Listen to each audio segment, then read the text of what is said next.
Hello everyone, स्वागत है आपका अभी क्लासेस ऑब्जेक्टिव्स में। और आज क्लास 9th के हिस्ट्री का जो पहला चैप्टर है उसमें जो इम्पोर्टेंट ऑब्जेक्टिव क्वेश्चन आंसर बनने वाले हैं उस पर हम लोग डिस्कस करेंगे। और ये पूरा वीडियो 2023 में परीक्षा देने वाले विद्यार्थियों के लिए बहुत ज़्यादा महत्वपूर्ण है, तो इस वीडियो को आप लास्ट तक देखिए। मेरा नाम अजीत कुमार है और मैं ये वीडियो आप सबों के लिए तैयार कर रहा हूँ। आइए शुरुआत करते हैं।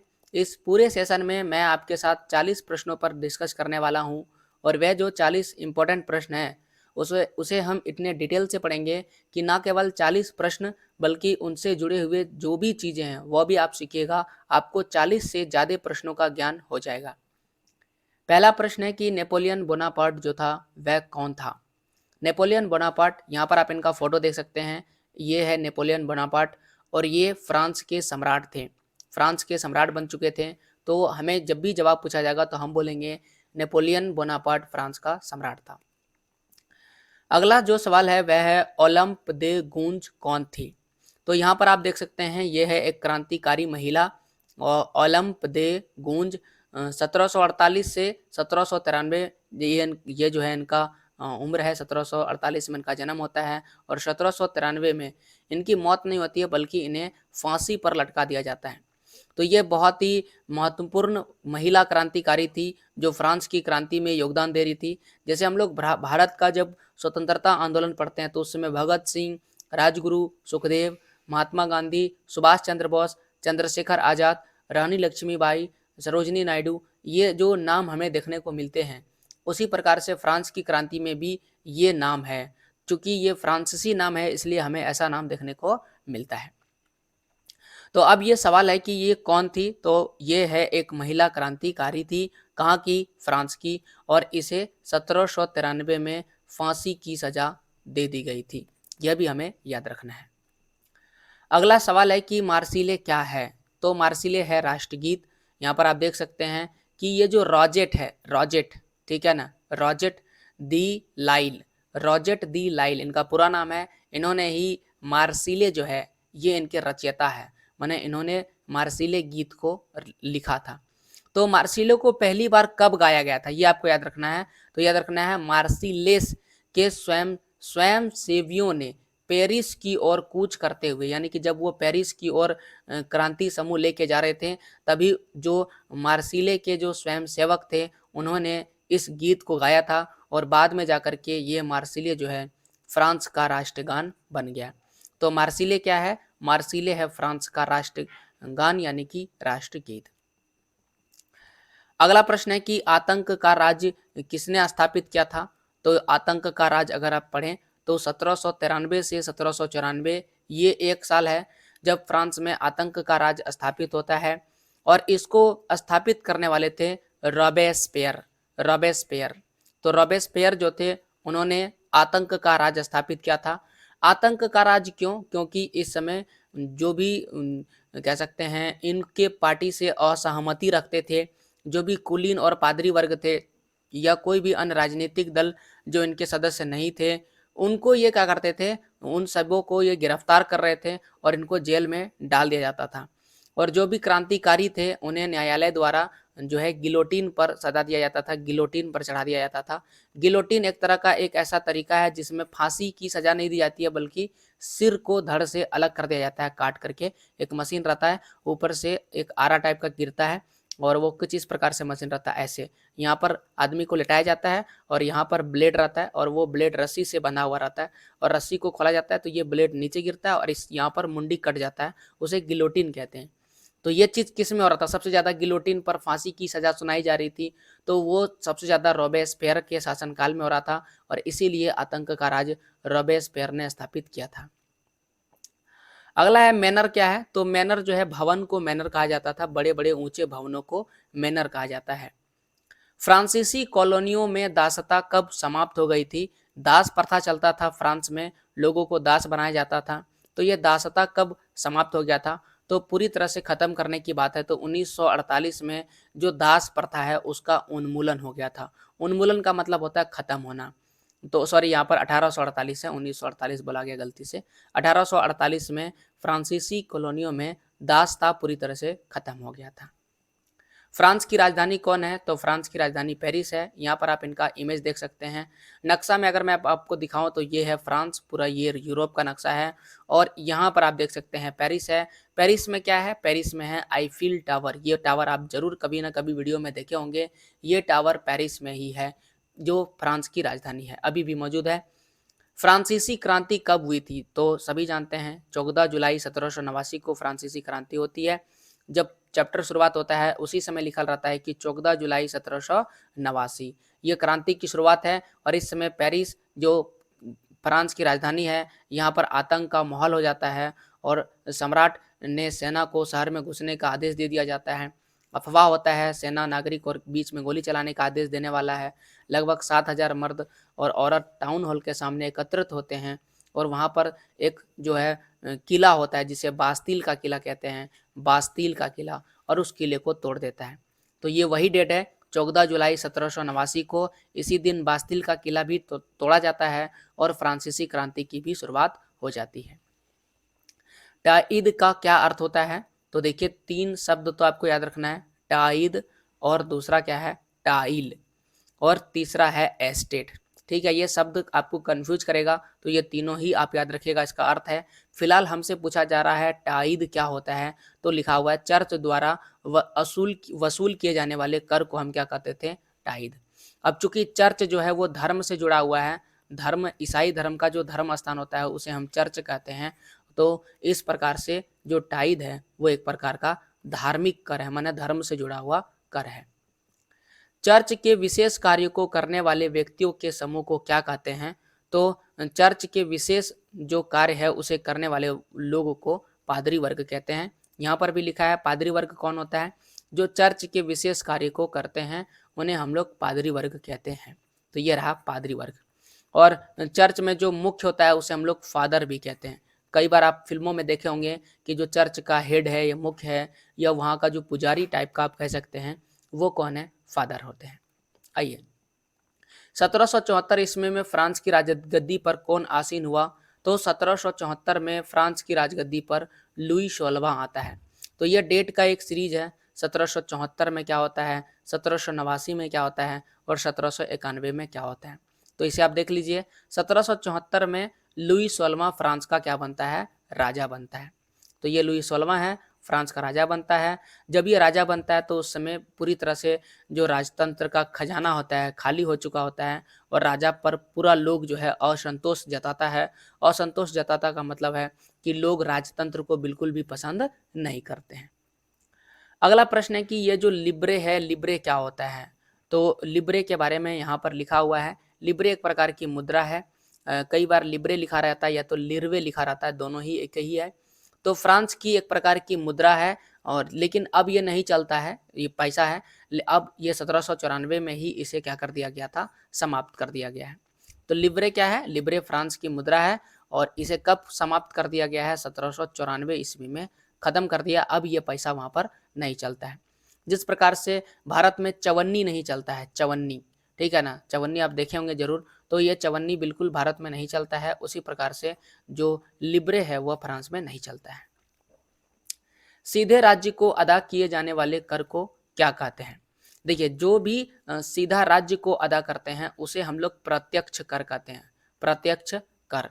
यहाँ पर देख सकते हैं टाइल एक ऐसा प्रकार का कर है जो सीधे राज्य को अदा किए जाने वाला कर है, ये प्रत्यक्ष कर है। तो ये हमारा सही जवाब हो जाएगा टाइल। फ्रांसीसी क्रांति की शुरुआत किस शहर से हुई थी? शहर हमसे पूछा गया है, तो इसका सही जवाब है पेरिस शहर से हुआ था। ये पेरिस शहर वर्तमान में फ्रांस की राजधानी है।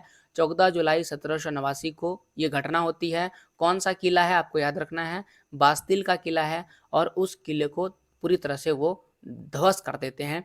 ऐसा माना जाता था कि वहाँ पर हथियार है और लोग हथियार खोज रहे थे, राजतंत्र से परेशान थे तो हथियार खोज रहे थे। तो लोगों का लगा कि यहाँ पर जो है बहुत सारा क्या मिलेगा? हथियार मिलेगा। और उस हथियार की खोज में वो वहाँ पर गए और उन्होंने पेरिस शहर में स्थित बास्तील के किले को तोड़ दिया, और तब से ही क्रांति की शुरुआत हो गई। तो 14 जुलाई 1789 शहर का नाम क्या है? पेरिस। पेरिस शहर में ये कांड हुआ था। अगला प्रश्न इसी से रिलेटेड है कि टाउन हॉल के सामने कितने लोग इकट्ठा हुए थे? तो साफ साफ लिखा हुआ है 7,000 मर्द टाउन हॉल के सामने इकट्ठा हो गए थे। मर्द तथा औरतें, यहाँ दोनों है, केवल मर्द ही नहीं थे बल्कि औरतें भी थी। तो मर्द औरत मिला करके लगभग 7,000 व्यक्ति टाउन हॉल के सामने जमा हो गए थे। 1789 ईस्वी फ्रांस में क्रांति किसके शासनकाल में हुआ था? जो 1789 की क्रांति है उस समय फ्रांस का शासक कौन था? तो इसका जवाब है लुई 16वां। लुई 16वां जो है फ्रांस की गद्दी पर बैठा हुआ था उस समय। अगला प्रश्न पढ़ते हैं, फ्रांस में द्वितीय स्टेट के अमीर वर्ग को क्या कहा जाता था? तो ये रहा प्रथम स्टेट। प्रथम स्टेट को कहा जाता था पादरी वर्ग, और ये रहा द्वितीय स्टेट, और द्वितीय स्टेट को कहा जाता था कुलीन वर्ग। तो द्वितीय स्टेट को क्या कहते हैं? कुलीन वर्ग। और तृतीय स्टेट में आ जाता है बड़े व्यवसायी, व्यापारी, अदालती कर्मचारी, वकील, किसान, कारीगर, छोटे छोटे जो किसान होते हैं या भूमिहीन मजदूर होते हैं, और जो नौकर होते हैं, वो किस में आ रहे थे? तृतीय स्टेट में आ रहे थे। तृतीय स्टेट में लगभग लगभग इसकी जनसंख्या अधिक थी। लुई 16वें के कर बढ़ाने का क्या कारण था? यानी कि लुई 16वां जो है वो अपने देश में कर यानी टैक्स को बढ़ाना चाहता था। क्यों बढ़ाना चाहता था? तो पहला ऑप्शन लिखा है कि फ्रांस की जनसंख्या में वृद्धि। तो ये सही जवाब है, फ्रांस की जनसंख्या में वृद्धि हो रहा था। 1715 में जहां 2.3 करोड़ की आबादी थी, वही 1789 में 2.8 करोड़ हो गया, यानी जनसंख्या में वृद्धि हो रहा था। दूसरा है सरकार पर कर्ज का बोझ। ये भी सही लिखा हुआ है, सरकार पर लगभग लगभग जो है 10 अरब लिरबे से भी अधिक का कर्ज था, और इस कर्ज को चुकाना था, इसीलिए सरकार चाहती थी कि टैक्स बढ़ा दिया जाए, और बार बार युद्ध भी हो रहा था। तो इन सब चीज से परेशान होकर के लुई 16वें ने कर को बढ़ा दिया। तो इस प्रश्न का सही जवाब इनमें से सभी जवाब हो जाएगा, क्योंकि सारे ही ऑप्शन क्या है हमारे लिए सही है। मैं ही राजा हूं और मेरे शब्द ही कानून है, यह कथन किस शासक का था? इस सवाल का सही जवाब है लुई 16वां। लुई 16वां ने ही यह वाक्य कहा था, और जब वो कर को बढ़ाना चाह रहे थे तो इसलिए उन्होंने ऐसा कहा ताकि वो कर को बेझिझक बढ़ा सके और कोई उस पर रोक टोक नहीं लगा सके। तो मैं ही राजा हूं और मेरे शब्द ही कानून है, यह कथन लुई 16वें का है। अगला प्रश्न है कि टेले क्या होता है? देखिए यहाँ पर तो टेले लिखा है, लेकिन ये जो टेले है ये एक्चुअल में टाइल ही है, ठीक है ना? टेले टाइल ही है, क्योंकि अगर आप अंग्रेजी में मिलाइएगा तो ये आपको स्पेलिंग सेम मिलेगा। हालांकि यहाँ अंग्रेजी नहीं लिखा हुआ है, लेकिन टेले यानी टाइल है। अब ये जो टेले है ये क्या है? सीधे राज्य को अदा किए जाने वाला कर है। तो ये राज्य को हम किस लिए कर देते हैं? भूमि कर देते हैं, ना कि कृषि कर देते हैं। तो ये एक प्रकार का भूमि कर है। अगला प्रश्न है कि नेपोलियन बोनापार्ट के पिता का क्या नाम था? नेपोलियन बोनापार्ट के पिताजी का नाम था Carlo Bonaparte. Carlo Bonaparte, CARLO, ठीक है ना? तो कई बार आपको कार्ल भी देखने को मिलेगा या कार्लो भी देखने को मिलेगा। हालांकि यहाँ कार्ल लिखा गया है तो मैं इसे कार्लो कर देता हूँ, ठीक है? इंग्लिश में इसका स्पेलिंग होता है CARLO। तो कार्लो बोनापार्ट जो थे वो नेपोलियन बोनापार्ट के पिताजी थे। अब आपको एक चीज कमेंट करना है, ठीक है, कि नेपोलियन बोनापार्ट का जन्म जो है वो कहाँ हुआ था? जन्म कहाँ हुआ था, जन्म स्थान लिखना है। ओके, चलिए अगला सवाल पढ़ते हैं। नेपोलियन का कोड के नाम से किसे जाना जाता है? देखिए 1804 में नेपोलियन जो है सत्ता पर आता है, यहाँ पर आप देख सकते हैं। 1804 में नेपोलियन जो है वो सम्राट बनता है फ्रांस का, वो खुद को फ्रांस का सम्राट घोषित कर देता है। हालांकि 1815 में वो वाटरलू की लड़ाई में हार जाता है, और तब से वो इसका सत्ता जो है फ्रांस से खत्म हो जाता है। तो 1804 में जब ये आते हैं तब ये एक कोड पास करते हैं, यानी कि एक ठो नियम कानून बनाते हैं, और इस नियम कानून में बोला कि जितने भी पुराने राजवंश है उसको हटा देंगे। तो पुराना राजवंश कौन था? बुर्बो राजवंश था। बुर्बो राजवंश को हटा दिया गया, नए साम्राज्य बनाए गए, उनकी बगडोर अपने खानदान के लोगों के हाथ में दे दी गई। नेपोलियन खुद को यूरोप के आधुनिकीकरण का अग्रदूत मानता था, और साथ ही साथ उसने निजी संपत्ति की सुरक्षा के कानून को बनाए रखा, यानी कि आप जितना संपत्ति रख सकते हैं उसको कोई लेना देना नहीं है। हालांकि उन्होंने कई सारे बढ़िया काम किए थे, जैसे कि नापतोल की एक समान प्रणाली को चलाया था, और साथ ही साथ बहुत सारे ऐसे सामंती व्यवस्था था उसे खत्म कर दिया गया, किसानों को बहुत ज़्यादा राहत मिला था। तो इस प्रकार से कई बेहतर काम भी किए थे और कई खराब काम भी किए थे। तो नेपोलियन 1804 में जब आया तो उन्होंने एक नेपोलियन कोड बनाया था, जो एक प्रकार का कानून था। तो कानून का संग्रह को ही हम नेपोलियन कोड, नेपोलियन संहिता या नेपोलियन संहिता 1804 के नाम से जानते हैं। अगला प्रश्न है कि क्रांति के समय तक फ्रांस में कितनी आबादी किसान थी? तो लगभग 90% आबादी जो थे वो किसान थे जब फ्रांस में क्रांति हो रहा था। तो 90% इसका सही जवाब हो जाएगा। टू ट्रीटाइजेस ऑफ गवर्नमेंट, ये जो बुक है इसके लेखक कौन है? तो यहाँ पर आप देख सकते हैं लिखा हुआ है अच्छा यहाँ पर द स्पिरिट ऑफ लॉज आ गया, ठीक है। ओके, मैं बुक चेंज कर देता हूँ, यहाँ पर लिखा, ओके यहाँ लिखा है टू ट्रीटाइजेस ऑफ गवर्नमेंट, देख सकते हैं यहाँ बुक का नाम लिखा हुआ है। और ये वाला जो बुक लिखा है इसको लॉक ने लिखा है, लॉक, जिसका पूरा नाम है जॉन लॉक। तो जॉन लॉक हमारा ए नंबर सही जवाब हो जाएगा। बास्तिल पर कब हमला किया गया? तो बास्तिल पर 1789 ईस्वी में हमला किया गया था। पूरा डेट पूछेगा तो 14 जुलाई, क्योंकि हम लोग देख चुके हैं 14 जुलाई 1789 को पेरिस में जो है वो बास्तिल पर हमला हुआ था। अगला बुक से प्रश्न पूछा गया है कि राजेट दी लाइन, ये जो है चर्चित, अच्छा ये गीत से पूछा गया है। तो ये तो राष्ट्रगीत है जो आगे चलकर मार्सिले बन जाता है, यहाँ पर देख सकते हैं राजेट दी लाइल, ओके, राजेट दी लाइल द्वारा रचित ये कौन सी है? मार्सिले, तो ठीक है ना, इन्होंने मार्सिले गीत लिखा था, यहाँ पर है मार्सिले, जो आगे चल के क्या बन जाता है? फ्रांस का राष्ट्रीय गान बन जाता है। तो याद रखना है ये जो है राजेट दी लाइन, ये है व्यक्ति, ठीक है, ये व्यक्ति का नाम है, यानी ये आदमी है। और ये जो मार्सिले है ये एक गीत है, जैसे अपने देश का राष्ट्रगान है जन गण मन, उसी प्रकार से मार्सिले कहाँ का राष्ट्रगान है? फ्रांस का है। ओके, तो यहाँ पर सही जवाब हो जाएगा मार्सिले।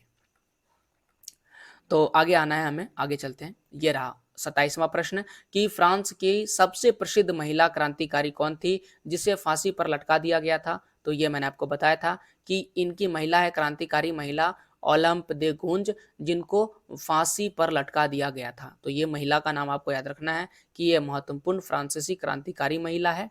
तो ओलंप दे गूंज ये वो महिला क्रांतिकारी है जिन्हें फांसी पर लटका दिया गया था। फ्रांसीसी समाज में सत्ता और सामाजिक हैसियत को अभिव्यक्त करने वाले श्रेणी को क्या कहते हैं? उनको कहते हैं एस्टेट। ये क्रांति पूर्व समाज में समाज की सत्ता और सामाजिक हैसियत, समाज में जो सत्ता है और सामाजिक हैसियत को दर्शाने के लिए इस एस्टेट का जो है महत्व था। तो एस्टेट इसका सही जवाब हो जाएगा। फ्रांस में किसानों का विद्रोह कब हुआ? देखिए 3 चीज एक साथ होता है 1789 में। सबसे पहले एस्टेट जनरल का आह्वान होता है, तृतीय एस्टेट जनरल असेंबली का गठन करता है, बास्तिल पर हमला होता है और देहात में किसान विद्रोह होता है। ये सारी घटनाएं 1789 में होता है। आप इसे एक बार याद रख लीजिए। एस्टेट जनरल का आह्वान कब होगा? 1789 में, ये पहला काम हो गया। तृतीय स्टेट नेशनल असेंबली का गठन कब करेगा? ये दूसरा काम 1789 में होगा। बास्तिल पर हमला ये तीसरा काम हो गया और देहात में किसान विद्रोह ये चौथा काम हो गया। ये चारों का चारों चीज 1789 में होता है, हमें याद रखना है। सन 1715 में फ्रांस की जनसंख्या कितनी थी? तो 1715 में तो कम था, 2.3 करोड़, लेकिन 1789 आते आते 2.8 करोड़ जनसंख्या हो गया था। तो 1715 में सही जवाब है 2.3 करोड़। किस वर्ष नेपोलियन फ्रांस का सम्राट बना? नेपोलियन सम्राट बना है 1804 में। और हारा कब था? 1815 में हारा था। 1804 हमारा सही जवाब हो जाएगा। और वाटरलू की लड़ाई में 1815 में नेपोलियन की हार हो जाती है। किस वर्ष फ्रांस का संविधान बनाया गया था? तो फ्रांस का संविधान बनाया गया 1791 में। और ये किस लिए बनाया था? ताकि सम्राट की शक्तियों पर अंकुश लगाया जा सके और जो मनुष्य है उसको कुछ मूलभूत अधिकार प्रदान किया जा सके, इसीलिए फ्रांस में संविधान को बनाया जाता है। तो सही जवाब है 1791। किस वर्ष लुई 16वां को फांसी दिया जाता है? अच्छा, लुई 16वां को तो फांसी देता ही है, साथ ही साथ उनकी पत्नी को भी फांसी दे दी जाती है। तो लुई 16वां को 1793 में फांसी दिया जाता है। 21 जनवरी 1793 डेट पूरा एग्जैक्ट है, ये फांसी दे दिया जाता है। और एक और चीज आपको याद रखना है कि इनकी जो पत्नी है जिनका नाम है मैरी एंतोएनैत, इनको भी जो है फांसी पर लटका दिया जाता है कुछ दिनों के बाद। 1815 में किस युद्ध में फ्रांस की हार हुई? तो वाटरलू की लड़ाई में फ्रांस की हार होती है। क्रांति से पहले फ्रांसीसी समाज कितने वर्ग में विभक्त था या कितने स्टेट में बटा हुआ था?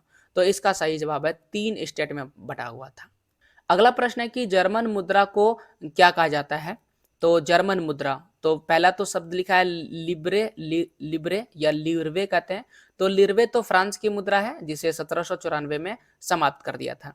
दूसरा लिखा है फ्रैंक, तो फ्रैंक नहीं है, हम आपको मार्का के बारे में बता देते हैं, क्योंकि जो मार्का है या मार्क कह सकते हैं, यही क्या है, जर्मन का मुद्रा है। याद रखना है आपको, जर्मन का मुद्रा क्या है, मार्क है। और ये इसलिए ज़्यादा महत्वपूर्ण है क्योंकि इसकी कीमत जो है गिरने लगी थी बहुत। $1 में आपको 3,53,000 मार्क मिल जाता था। धीरे धीरे इसका बढ़ने लगा, 46 लाख हो गया और एक बार तो 9,88,60,000 हो चुका था। तो ये बहुत ज़्यादा जो है, मतलब एक तरह से कहा जाए तो जर्मन मार्क जो है बिल्कुल ख़राब हो गया था, क्योंकि जर्मन का सरकार ने क्या किया था, पैसा छाप दिया था। तो पैसा छाप देने से क्या होता है, उसका वैल्यू गिर जाता है। तो ये जो जर्मन मुद्रा है इसका नाम क्या है, मार्क है। ओके, नए संविधान ने फ्रांस को क्या बनाया? तो जब फ्रांस में नया संविधान आया तो फ्रांस बन गया संवैधानिक राजतंत्र। तो सही जवाब हो जाएगा संवैधानिक राजतंत्र। केवल किस श्रेणी के लोग कर अदा करते थे? तो देखिए, प्रथम जो 2 स्टेट हैं, कुलीन वर्ग और दूसरा पादरी वर्ग, इनके पास कुछ विशेषाधिकार था और सबसे महत्वपूर्ण विशेषाधिकार था कि ये किसी भी प्रकार का कर नहीं देते थे, इनको कर देने से छूट मिला हुआ था। तो पहला तो 2 खत्म हो गया, तो बचा कौन, तृतीय। तो तृतीय स्टेट क्या करते थे, कर अदा करते थे। 1793 से 1794 क्या हुआ? 1793 से 1794 के काल को हम लोग आतंक का राज्य के नाम से जानते हैं। इस समय रॉबेस्पियर ने बड़े ही बेरहमी से लोगों को मारना शुरू कर दिया था। तो यहाँ पर समाप्त होता है हमारा ऑब्जेक्टिव क्वेश्चन आंसर। 40 प्रश्न डिस्कस किए। उम्मीद है आपको सारे प्रश्न बेहतर समझ में आए होंगे और डिटेल एक्सप्लेनेशन भी बेस्ट लगा होगा। ऐसे और वीडियोस के लिए हमारे चैनल को सब्सक्राइब कीजिए और अगर आप सब्जेक्टिव क्वेश्चन आंसर चाहते हैं तो उसके लिए अभी क्लासेस डाउट्स को सब्सक्राइब कीजिए। पूरा वीडियो अगर देखे हैं आप तो आपका बहुत बहुत धन्यवाद।